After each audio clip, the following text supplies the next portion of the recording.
Righty, I'm here with Jamie McConaughey from Charles Stewart and Dove. Jamie, could you just run us through the sale quickly, please, mate? Yeah, well, prices today were probably as expected going into the sale. We expected the heavier end to be somewhere around 180 cents, which proved to be right.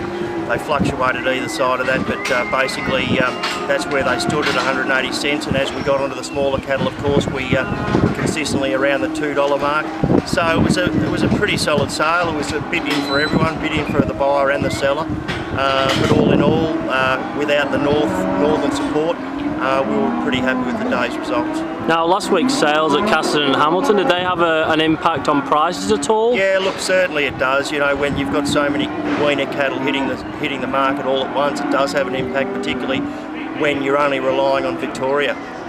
You know, as I say, without the north, you know, we're probably providing too many numbers all at once.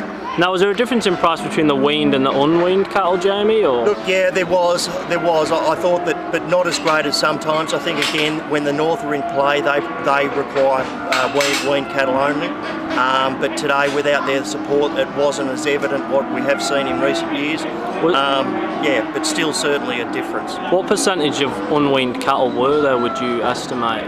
Yeah, look, I would estimate that it's getting higher every year. Farmers are getting better at it. I would say there's 70% weaned cattle and 30% unweaned cattle. Look it up.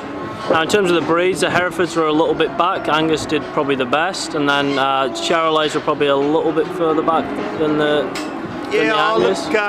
Look, that's probably typical of modern day trends. Angus seemed to be far superior to the Hereford in most cases. However, we saw that completely different in Hamilton last week. The Euro cattle are becoming more and more popular here, the Charolais Angus cross particularly, and they sold well here today too. Okey-doke.